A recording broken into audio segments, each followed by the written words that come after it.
ایک حدیث میں ہے، بخاری میں ایک حدیث میں ہے جس کا ذکر ابن رشد نے کیا، وہ میں آپ کو دکھاتا ہوں۔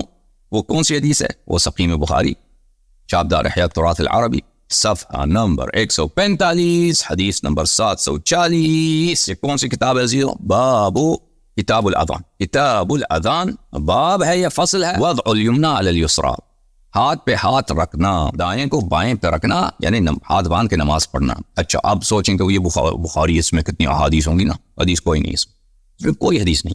اب ان سہل بن سعد، سہل بن سعد کہتے ہیں کان الناس یؤمرون، لوگوں کو حکم ملتا تھا، لوگوں کو حکم ملتا تھا۔ یہ ذکر نہیں کر رہا کون حکم دیتا تھا، کہتے ہیں لوگوں کو حکم ملتا تھا۔ حکم ملتا تھا، کون حکم دیتا تھا؟ یہ عمر کا زمانہ تھا، عثمان کا زمانہ تھا، ابو بکر کا زمانہ تھا، یا نبی صلی اللہ علیہ وسلم کا زمانہ؟ حکم دینے والا پیغمبر تھا اپنے زمانے میں صلی اللہ علیہ وسلم، یا بعد میں عمر کا زمانہ تھا؟ اس میں سے کان الناس یؤمرون، لوگوں کو حکم ملتا تھا۔ لوگوں کو کیا ملتا تھا عزیزو؟ لوگوں کو حکم ملتا تھا ان یضع الرجل، کہ نماز گزار، الید الیمنی علی ذراعہ الیسری فی الصلاۃ، کہ دائیں ہاتھ بائیں ہاتھ نماز میں انسان رکھ دے، یہ حکم ملتا تھا الصلاۃ، نماز میں۔ ابو حازم نے کہا لا اعلمہ الا ان ینمی ذلک علی النبی صلی اللہ علیہ وسلم۔ ابو حازم کہتے ہیں، کوئی عالم تھا ان کا، کوئی بخاری کا زمانے کا کوئی، ابو حازم کہتے ہیں کہ میرا تو یقین ہے کہ ابو رافع کا، سہل بن سعد کا مقصود یہ ہے کہ اس کا حکم پیغمبر صلی اللہ علیہ وسلم دیتے تھے، یعنی یہ نسبت دے رہا تھا پیغمبر۔ اسماعیل کہتے ہیں ینما ذالک ولم یقل ینمی، اسماعیل کہتے ہیں کہ ابو حازم نے یہ نہیں کہا کہ وہ نسبت دیتے تھے۔ ابو حازم کہتا ہے کہ اسماعیل کہتا ہے کہ ابو حازم کہتے تھے کہ نسبت دیتے تھے اس کو، بعض لوگ نسبت دیتے تھے اس کو نبی صلی اللہ علیہ وسلم سے، کہ یہ امر نبی سے آیا۔ بہرحال وہ نسبت دینے والے کون تھے اس کا ذکر نہیں ہے، تو پھر یہ تو جہاں تک نسبت دینے والی بات ہے یہ تو بالکل منقطع ہے، بالکل مجہول ہے، نسبت کون دیتا، ٹھیک ہے نا؟ جو سہل بن سعد کی اپنی جو بات ہے وہ یہی ہے کہ نسبت دیا جاتا تھا، اب حکم دیا جاتا تھا۔ اب یہ حکم پیغمبر صلی اللہ علیہ وسلم کی جانب سے تھا، کسی اور کی جانب سے تھا، عمر کو مذکور نہیں ہے، بلکہ ہمیں یقین ہے پیغمبر صلی اللہ علیہ وسلم کی جانب سے نہیں تھا۔ اس کی وجہ کیا ہے؟ کیونکہ مالک نے خود اس کو روایت کی، اور مالک نے خود کہا کہ میرے پاس اس مسئلے پہ کوئی سنت پیغمبر صلی اللہ علیہ وسلم سے نہیں ہے۔ ملاحظہ فرمائیے، ٹھیک ہے نا؟ میں مالک کا قول آپ کو دکھایا نا، یہ موطأ مالک ہے، تحقیق محمد مصطفیٰ الاعظمی، المجلد الثانی، چاپ سنہ 2004، مؤسس زائد بن سلطان ولی ابو ظبی میں کتاب چھپی ہے۔ یہاں پر صفحہ نمبر 221 میں مالک خود روایت کرتے ہیں، بلی مالک ابن ابی حازم ابن دینار سے، سہل ابن سعد ساعدی سے، کان الناس یؤمرون ان یضع الرجل الید الیمنی علی ذراعہ الیسری فی الصلاۃ، لوگوں کو حکم ملتا تھا کہ نماز کی حالت میں دائیں کو بائیں پہ رکھ، دائیں ہاتھ کو بائیں کے حالت پہ رکھ۔ اور آپ کو پتہ ہے کہ مالک نے خود اس کا فتویٰ کیا ہے، مشہور معروف، کہ فریضے میں اس کی اجازت نہیں ہے، کیونکہ مجھے اس مسئلے میں کوئی میرے پاس حدیث ہی نہیں ہے۔ لا اعرف ذلك، لا اعرفه، نص کلام آپ نے مدونہ سے دیکھا، لا اعرف ذلك فی الفریضہ، میرے پاس فریضے میں اس مسئلے پر کوئی حدیث نہیں ہے۔ تو یہ وہ تصریح ہے مالک کی، یہ حدیث جو حکم ملتا تھا، مالک کو پتا تھا کہ حکم دینے والا کون تھا، حکم دینے والا پیغمبر نہیں تھا صلی اللہ علیہ وسلم، بعد میں خلفاء تھے۔ وإلا مالک کے لیے کہنا جائز نہیں تھا کہ مجھے نہیں معلوم، اس مسئلے پہ میرے پاس کوئی سنت نہیں، کوئی حدیث نہیں، اور جو بھی حدیث ہے ان لوگوں کے پاس وہ سب ضعیف اس کے علاوہ۔ اچھا عزیزوں، جب یہ آپ کو پتا چلا تو یہاں پر اب شیعہ روایات کے مطابق، شیعہ حدیث جماعت عمریہ سے ہم نقل کلام کرتے ہیں شیعہ حدیث میں الحمدللہ رب العالمین نماز کے متعلق، وضو کے متعلق احادیث بہت زیادہ ہیں، اور ان میں کیا ہے؟ صفت صلاۃ مذکور ہے، اور اس میں نہ صرف اس ہاتھ باندھنے کا سنت نہیں ہے، بلکہ اس سے سختی کے ساتھ منع کیا گیا ہے، ٹھیک ہے نا؟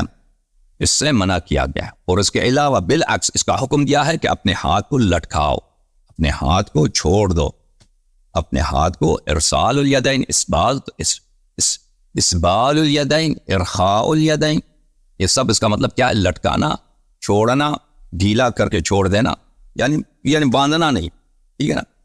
یہ ان کے جو ہے لفظی معانی ہیں۔ ہاتھ باندھنے کو عربی زبان میں کہتے ہیں تکفیر، ٹھیک ہے نا؟ تکتف بھی کہتے ہیں، تکتف ظاہراً بعض متاخر اصطلاح ہے، قدیم جو اصطلاح اس کو تکفیر بولتے ہیں۔ ملاحظہ فرمائیے، وہ تکفیر صرف یہ نہیں کہ دونوں ہاتھ اس طرح رکھ دیں، یہ بھی رکھ دیں تکفیر ہے، ایک ہاتھ بھی رکھ دیں تکفیر ہے، ٹھیک ہے نا؟ اور مجرد احترام تعظیم آپ خم ہو جائیں وہ بھی تکفیر ہے، یہ سب تکفیر ہے۔ تکفیر تعظیم کو تکفیر بولتے ہیں، خم ہو جائیں کسی شخص کے سامنے خضوع کر دیں تو اس کو بھی تکفیر بولتے ہیں۔ ایک ہاتھ رکھ دیں تکفیر، دو ہاتھ رکھ دیں تکفیر، اس طرح رکھ دیں تکفیر، اس طرح رکھ دیں یہ کتاب ہے المنجد فی اللغة، تألیف ابو الحسن علی ابن حسن الہنائی، متوفى سنة 310، یعنی بہت ہی قدیم کتب لغت میں سے ایک کتاب ہے۔ قاہرہ میں یہ کتاب سنہ 1988 میں چھپی ہے۔ ملاحظہ فرمائیے عزیزو، اس کتاب میں صفحہ نمبر 100 تکفیر ترک الیدین علی الصدر، تکفیر کس کو بولتے ہیں؟ دونوں ہاتھوں کو سینوں پر رکھنا۔ قال شاعر قجریر شعر میں فرماتے ہیں فَإِذَا سَمِعْتَ بِحَرْبِ قَيْسٍ بَعْدَهَا فَضَعُوا السِّلَاحَ وَكَفِّرُوا تَكْفِيرًا، وَكَفِّرُوا تَكْفِيرًا۔ تم بنی قیس کے قبیلے کا جنگ نہیں دیکھا، تم جب قیس کے قبیلے کا جنگ اب دیکھ چکے ہو، اب تمہیں سبق مل لیا نا، تم نے ہمارا جنگ دیکھا ہے، اب اس کے بعد جب تم نے قیس کا جنگ دیکھا ہے، فَضَعُوا السِّلَاحَ، اپنا سلاح اپنا اسلحہ ساتھ رکھو، وَكَفِّرُوا تَكْفِيرًا، اور ہمارے سامنے ہاتھ باندھ کے کھڑے ہو جاؤ، ہاتھ باندھ کے کھڑے۔ بس اس کا شعر ہے، یہ شاہد کے لیے ہے۔ الغریبین فی القرآن والحدیث، تألیف الازہری، متوفى سنہ 401، طبع مکہ المکرمہ فی سنۃ 1999، صفحہ نمبر 1577 1577۔ یہ کافی مشہور ہے عمر سے۔ عمر جب شام گیا تھا، عمر تو ایک وقت میں ہم آپ کو بتائیں گے انشاءاللہ تبارک و تعالی، یہ عمر جو تھا یہ یہودیوں کا شاگردی کرتا تھا، یہود بالکل ان کے صحیح روایات میں آپ کو دکھاؤں گا انشاءاللہ تبارک۔ یہ یہودیوں کے جب پیغمبر صلی اللہ علیہ وسلم نبوت کا اعلان کر چکے ہیں، دیکھیں بدبختی دیکھیں، نبوت کے بعد، رسالت کے بعد، ٹھیک ہے نا، بعثت کے بعد، نبوت تو شروع سے تھی، بعثت کے بعد، ہجرت کے بعد، مدینے میں، کیونکہ مکے میں تو یہودی تھے نہیں، مدینے میں تھے، اور مدینے میں یہ یہود جو تھے بنی اہل کتاب کہلاتے تھے۔ کیوں؟ کیونکہ وہ پڑھائی لکھائی والے لوگ تھے، ثقافت تھی ان میں، عرب تو ویسے وحشی تھے، تو ان کے اسکول ہوتے تھے، اور یہ ہر دن ان کے درس تھوڑی ہوتا تھا ان کا، جس دن درس ہوتا تھا عمر جاتا تھا ادھر جاتا تھا، ٹھیک ہے، طلب العلم فریضۃ، پیغمبر صلی اللہ علیہ وسلم کو چھوڑ کے، ٹھیک ہے۔ اور میں نے آپ کو کچھ احادیث پہلے بھی دکھائی کہ یہ ان کی کتابوں کو لاتا تھا، یہودیوں کے کتابوں کو لاتا تھا، مسلمانوں کے درمیان ان کو نشر کراتا تھا۔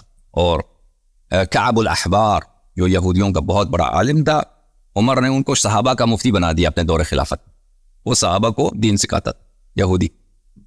اور ہم کتنے روایات جماعت عمریہ میں کو سے سوال کرتا، اور وہ تورات و انجیل کے روح سے جواب دیتا تھا عمر کو۔ اور انہوں نے اپنی کتب میں، بخاری مسلم میں روایت کیا ہے کہ حدث عن الکتاب ولا حرج، تم اہل کتاب کی روایات کو نقل کرو۔ سبحان اللہ، سبحان اللہ، سبحان اللہ۔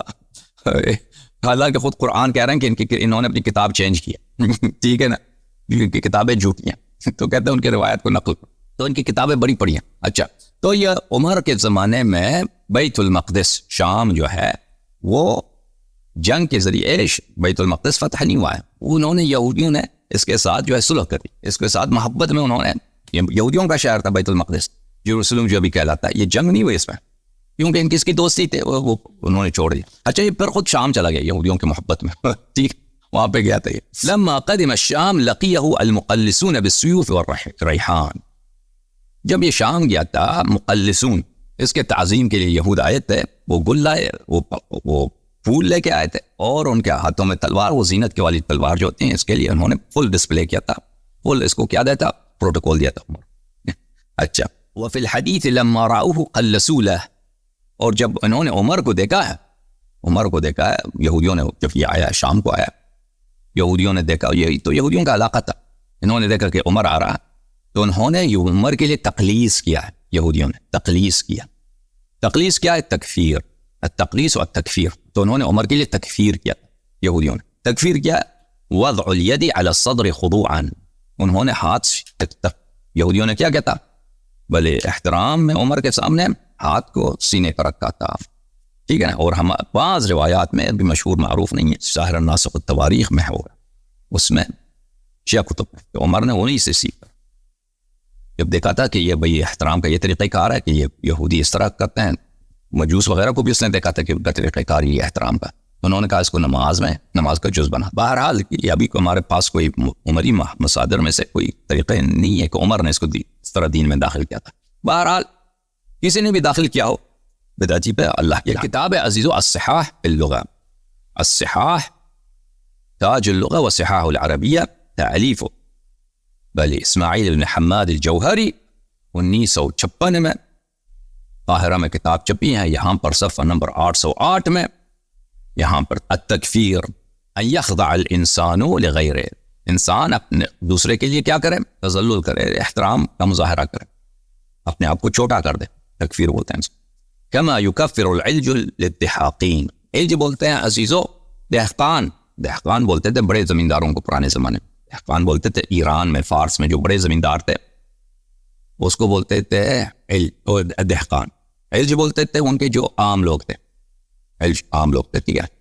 علج فارس میں ان کے جو عام کسان وغیرہ تھے نا، وہ اپنے بڑے زمینداروں کی اس طرح عزت کرتے تھے کہ ان کے لیے تکفیر کرتے تھے۔ تکفیر ان کا کیا طریقہ کار ہوتا ہے؟ یضع یدہ علی صدرہ ویتطامن لہ، اس کے لیے جھک جاتے تھے اور ہاتھ سینے پہ رکھ کے جھک جاتے تھے، ٹھیک ہے، یہ تکفیر ہے۔ اچھا، اس کا لفظ کا پتہ چلا عزیزو، تو اب آتے ہیں، میں آپ کو ایک روایت بھی دکھاؤں بخاری ترمذی میں سے، یہ ہے کتاب سنن ترمذی، چاپ دار الفکر، سنہ 2005 میں چھپی ہے، یہاں پر صفحہ نمبر 696 میں ابو سعید خدری رضی اللہ تعالی عنہ سے روایت ہے، اذا اصبح ابن آدم فإن الأعضاء كلها تكفر اللسان، جب انسان صبح کو داخل ہو جاتا ہے تو انسان کے سارے اعضاء تکفر اللسان، تکفر اللسان، تمام بدن کے تمام اعضاء زبان کی تکفیر کرتے ہیں، یعنی زبان کے سامنے دس بستہ کھڑے ہو جاتے ہیں، لسان کے سامنے اس کی تعظیم کرتے ہیں، زبان کو تکفیر، وہ کیا کرتے ہیں؟ تعظیم کرتے ہیں۔ فتقول، اور کہتے ہیں اتق اللہ، اے زبان، اے لسان، اللہ سے تو ڈر، فإنما نحن بک، اتق اللہ فینا، ہمارے معاملے میں تو اللہ سے ڈر، ہم پہ ظلم نہ کر، ہمارا جو ہے سرنوشت تیرے ہاتھ میں ہے، ہماری جو مقدر ہے، ہمارا جو کچھ آج آئے گا ہم پہ تیری وجہ سے آئے گا۔ فإن استقمت استقمنا، اگر تو مستقیم ہو، سیدھا ہو، زبان کو کہتے ہیں، زبان اگر تو سیدھا ہو تو ہم سب سیدھے رہیں گے۔ وإن اعوججت فاعوججنا، اور اگر تو ٹیڑھا ہو جائے، تو گناہوں پہ اتر جائے تو سب اعضاء سے پہ گناہ آ جائے گا، سب اعضاء سے گناہ کرایا جائے گا، ٹھیک ہے نا۔ اگر تو ٹیڑھا ہو جائے گا تو سب اعضاء کو ٹیڑھا کیا جائے گا۔ اب واضح ہو چکا ہے تکفیر کس کو بولتے ہیں، ٹھیک ہے نا۔